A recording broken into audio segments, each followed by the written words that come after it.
Euzu billahi mineşşeytanirracim. Bismillahirrahmanirrahim. Elhamdülillah ve salatu ve selamu ala Resulillah.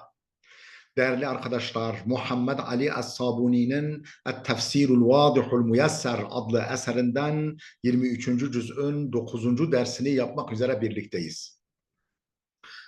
Yasin suresini işliyorduk, 36. ayete gelmiştik. Değerli dostlar, eğer bu ve benzeri çok sayıdaki derslerimizi beğeniyorsanız sizden önemli ricam bizim YouTube kanalımıza ciddi olarak manen destek verin. Sahip çıkın, ücretsiz. Efendim abone olun, paylaşın, beğenin, tavsiye edin. Böylece bu faydalı bilgilerin milyonlarca insana ulaşmasına vesile olalım. Bağlam neydi? Neyden bahsediliyordu? Efendim öldükten sonra dirilişin hak olduğuna tabii bundan önce Allah'ın varlığına ve birliğine ilişkin delilleri sıralıyordu. Buyuruyordu ki işte onlar için bir ibret vesilesidir, bir ders kaynağıdır.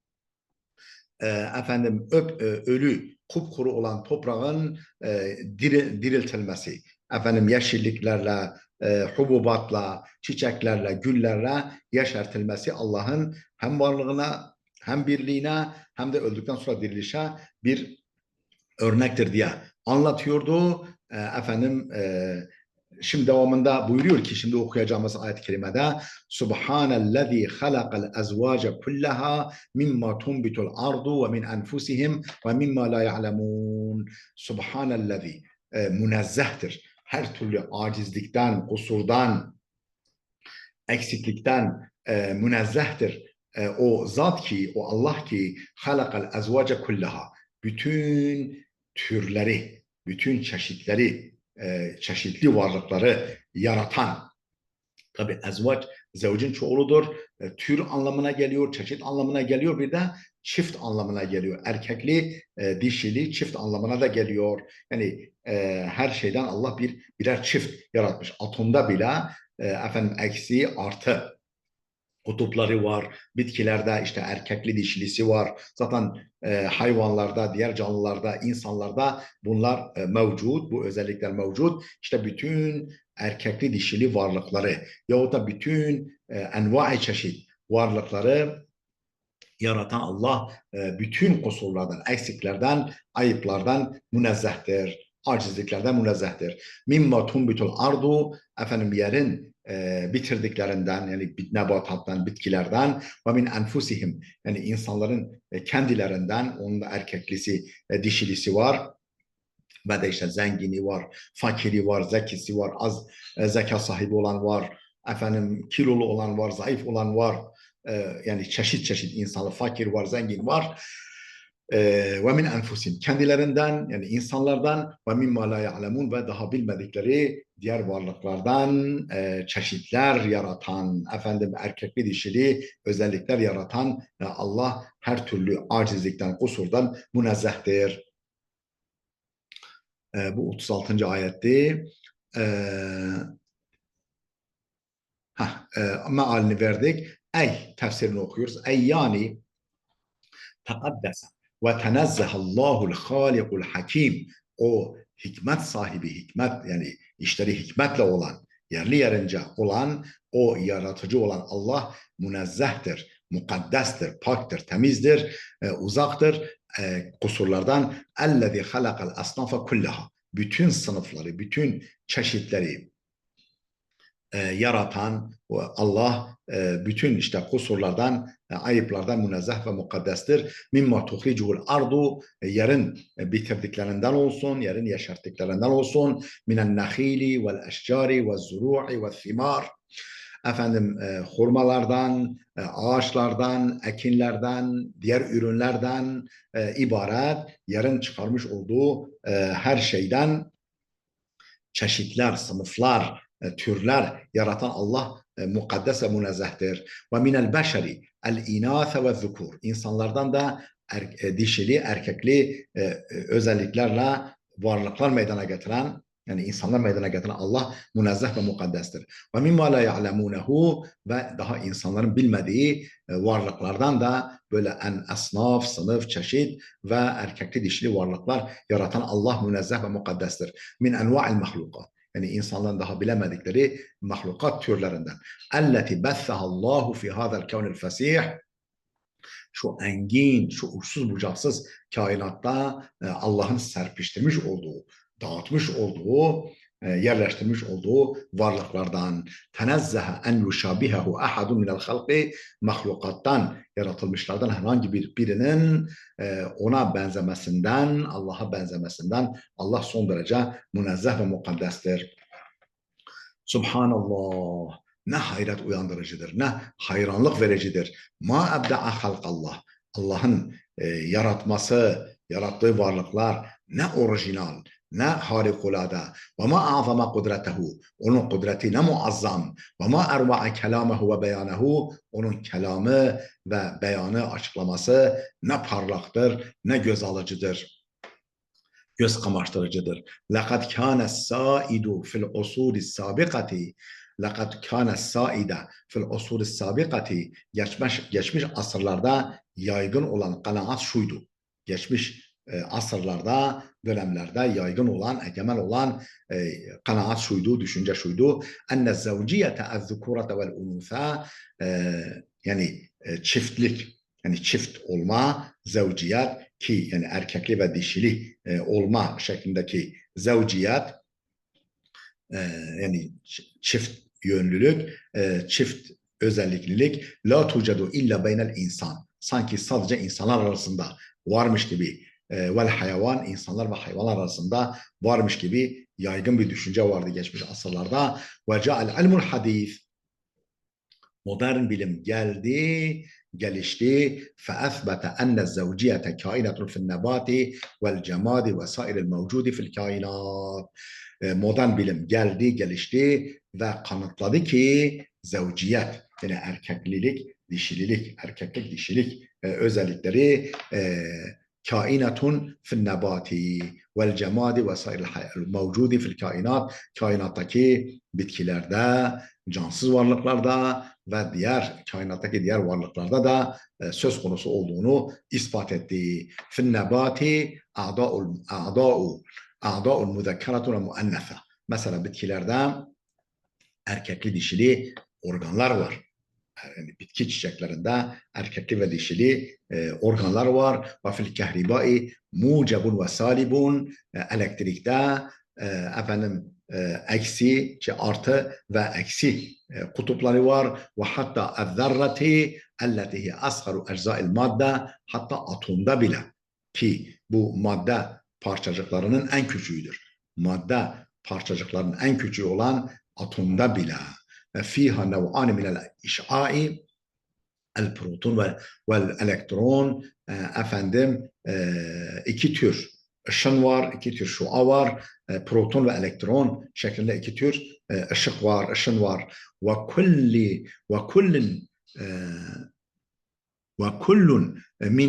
minhuma yushbihu zekere vel unsa. Bunlardan her birisi, o proton ve elektronlardan her birisi erkeğe ve dişiye benziyor. Erkeklik ve dişilik özelliğine benziyor. Ve huna yazharu lena celalu hadal kitap. Buradan bize açıkça görünüyor ki bu kitabın yüceliği, bu Kur'an denilen bu mübarek kitabın celali, azameti, yüceliği bize apaçık görünüyor. El-munezzel alen nebiyyil ummi. O nebiye ümmi, okuma yazması bile olmayan, o peygambere indirilmiş olan bu kitabın yüceliği bize görünüyor. Ellezî akhbara an hâzel hakâiqil ilmiyeti. Bu kitap ki bu ilmi, bilimsel gerçekleri haber vermiştir. Kable en ya'rifehal beşeru hadîsen. Ta son dönemde, modern dönemde beşeriyetin, insanlığın tanımasından önce, yani öğrenmesinden, bilmesinden çok önce bilimsel gerçekleri bize haber vermiştir bu Kur'an. Haythu yakul, nitekim Kur'an şöyle buyuruyor: mimma tunbitul ardu ve min enfusihim ve mimma la ya'lemun. Yerin bitirdiklerinden, insanların kendilerinden yani erkekli dişili ve mimma la ya'lemun ve daha insanların bilmediği varlıklardan efendim erkekli dişili özellik yaratan, onları bu özelliklerle var eden Allah mukaddes ve münezzehtir buyurmuştur. Ve yekulu fi ayetin uhra, Kur'an başka bir ayette şöyle buyuruyor: ve min kulli şeyin halakna zavceyni leallekum tezekkerun.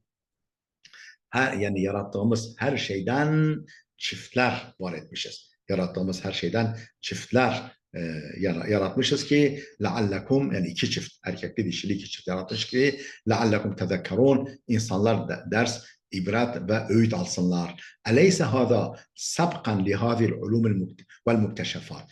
Bu tespit söz konusu bilim ve keşiflerin öncüsü değil mi? Yani çok öncesinde olan bir gerçek değil mi? Eleyse hada, bu değil mi? Sabkan, yani önde gitmek, efendim başı çekmek değil mi? Lihazir ulumi vel mukteşefat, bu bilimlerin ve bu keşiflerin. Ve min ayne lihazen nebiyyil ummi, efendim bu nebiye ümmi, bu ümmi olan, okuma yazması olmayan peygamber nereden bilsin? Nereden en ya'rife hazil hakaika el mudhişete, bu müthiş hakikatleri bilme nasıl mümkün olsun böyle bir ümmi zat için?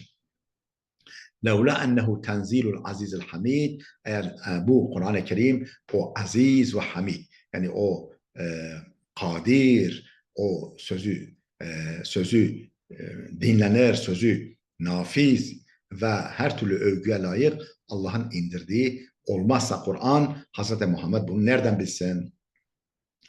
Ve ayetun lehumul leylu neslahu minhan nehara fe izahum muzlimun. Efendim gece de onlar için bir ibrettir. İnsanlar için gece de bir ders kaynağıdır, bir ibret kaynağıdır, bir işaret ve göstergedir. Neslahu minhun nehara, efendim onu soyup o karanlığı kaldırıp ondan gündüzün aydınlığını çıkarıyoruz. Fe izahum muzlimun, daha doğrusu ve ayetun lehumul leylu neslahu minhun nehara, yani gündüzün aydınlığını ondan çıkarıyoruz, kaldırıyoruz. Fe izahum muzlimun, bir de bakarlar ki onlar karanlığa gömülmüşlerdir. Yani gündüzün aydınlığını o gecenin karanlığından söküp alıyoruz. Efendim bir de bakıyorlar ki karanlığa gömülmüşler. Ey ve alametun uhra lehum, yani onlar için başka bir alamettir, göstergedir. İnsanlar için ala vahdaniyetina ve kemali kudretina, bizim birliğimize, yani Allah Teala buyuruyor ki bizim birliğimize ve kemale kudretimize, mükemmel kudretimize bir başka alamettir. El-leylu ve nehâru, gece ve gündüz, ve yeteakabani bi nizamin dakikin muhkem, dakik, çok ince ve çok muhkem, sağlam bir nizamla bu gece ve gündüz birbirini izliyor, birbirini takip ediyor. Nuzhibu anhu ziya'en nehar, o geceden gündüzün aydınlığını çıkarıyoruz, gideriyoruz ve nunzi'uhu minhu, ondan gündüzün aydınlığını söküp alıyoruz, çekip alıyoruz. Fe izahum fi zalamin halikin damisin, bir de bakarlar ki onlar böyle zifiri ve koyu bir karanlığa gömülmüşler. Ve ta'biru huna neslahu minhun nehar, buradaki neslahu minhun nehar, yani gündüzü ondan soyuyoruz. Gündüzü ondan soyutluyoruz. Tabiri ifadesi ca'a fi gayetil cemal ve tasviri ve ibda'il beyani, son derece güzellik, yani güzelliğin zirvesindedir. Bu ifade güzel bir betimleme ve tasvirdir. Ve ibda'il beyani, ve bir orijinal bir beyan tarzıdır, bir anlatım tarzıdır. Fehuve yusavvirun nehara ve keennehu libasun satir, yani gündüzü sanki böyle beyaz bir elbise gibi tasvir ediyor. Fehuve yusavvirun nehara, gündüzü tasvir ediyor, gündüzün ışığını tasvir ediyor. Ve keennehu libasun satir, sanki gecenin karanlığını, bir vücuda benzeyen gecenin karanlığını örtmüş bir elbise gibi. Ve yeluffu cesedel leyli, gecenin bedenini sarıp sarmalamış, feyugatti zulmetehu, karanlığını örtmüş, feiza cealna el-thawbe an feiza hala'na el-thawbe anil cesed, bedenden o beyaz elbiseyi soyunca bedet zulmetul leyli ve eddamis, o zifiri karanlığı, zifiri gecenin o karanlık gecenin zulmeti, karanlığı efendim görünür, ortaya çıkar. Ve linuvaddiha hâzî surata el fenniyetel bedi'a, bu sanatsal ve bedi' yani edebi ve sanatsal tasviri izah edecek olursak, elleti, yani bunu açıklayacak olursak, elleti savvarel Kur'anu bihal leyle ve nehar, Kur'an'ın geceyi ve gündüzü tasvir ettiği bu bedi'i, yani bu edebi ve bu sanatsal tabloyu izah edecek olursak, surata ben yani surata şatin leha lahmun, sanki bu gece eti, cesedi, bedeni bulunan bir koyun gibi tasvir edilmiş. Yasturuhu cildun cemilun latif, efendim o bedeni, o koyunun bedenini bir güzel ve hoş deri örtmüş. فَاِذَا نَزَعْنَا الْجِلْدَ عَنِ الشَّاتِ فَاِذَا نَزَعْنَا الْجِلْدَ عَنِ الشَّاتِ, o koyundan o deriyi soyunca, soyduğumuzda beda fiha lahmu vel cesedul ari, ondan o deri soyulunca ondan efendim et ve çıplak ceset ortaya çıkar. Kezalikel leylu ve nehar, işte gece ve gündüz de aynen böyledir. Cesedun ve avratun sutire bilibasin kethifin minen nur, efendim gece ve gündüz de aynen böyle. Cesedun bir beden gibidir ve avratun bir ceset ve bir avret gibidir, bir beden ceset gibidir. Sutire bilibasin kethifin minen nur, nurdan ibaret efendim yoğun bir elbiseyle örtülmüş. Nurdan, yani bembeyaz nurdan meydana gelen yoğun bir libasla örtülmüş. فَاِذَا نُزِعَ الثَّوْبُ وَاُزِيلِ, elbise çıkarılınca ve giderilince o bedenden bedet zulmetul leyli el halik, efendim o zifiri gecenin, karanlık gecenin zulmeti ortaya çıkar. Ke avretil cesedil mekşuf, tıpkı elbisesi soyulmuş bedenin kendisi gibi. Ve hakezel ardu tetezeyyenu ve hakezel ardu tetezeyyenu bin nehari bi ebhel hulal. İşte bu şekilde yeryüzü, dünya, ve hakezel ardu, işte arz, yer küresi, tetezeyyenu bin nehari bi ebhel hulal. Gündüzleyin en parlak bir elbiseyle, bembeyaz bir elbiseyle, apaydınlık bir elbiseyle, parlak bir elbiseyle süslenir. ثُمَّ يُنْزَعُهَا عَنْهَا الْلِبَاسُ, sonra o bu gündüz elbisesi, gündüzün nuru şeklindeki o giysi, o örtü çekilip alınır. فَيَنْسَلِخُ النَّهَارُ عَنِ اللَّيْلِ, gece gündüzden çıkar, gece gündüzden soyutlanır. فَاِذَا بِالظَّلَامِ, bir de bakılır ki karanlık yelufful kevne, kainatı sarıp sarmalamış, bürümüş, bir şebehin muhifin, korkunç bir karartıyla, korkunç, ürkütücü bir karartıyla kainatı, etrafı bürümüş. Hâzihi hiye suratul râi'atul bedi'a, işte bu bedi' yani edebi ve parlak işte tablo budur. Elleti savvarahal Kur'anul Kerim bi beyanihil mu'ciz, eşsiz harikulade beyanıyla Kur'an-ı Kerim'in tasvir ettiği edebi parlak tablo işte budur. Neslahu minhun nehara fe izahum muzlimun, yani o geceden gündüzü soyuyoruz, soyutluyoruz, çıkarıyoruz. Feizahum muslimun, bir de bakarlar ki insanlar karanlığa gömülmüşler. Fehel bi istitaatil beşer fi kelimatin qalaila, acaba insanların gücü yeter mi? Hiçbir insanın gücü dahilinde mi? Az birkaç kelime içerisinde en ya'tu bi misli hadal ibda'il fenni, bu edebi orijinallığı, böylesi bir edebi bir orijinallığı getirip ortaya koyması birkaç kelime içerisinde beşerin gücü dahilinde mi? Değerli dostlar burada dursun. Videomuz oldukça uzadı. Gelecek dersimize kadar Allah'a emanet olun.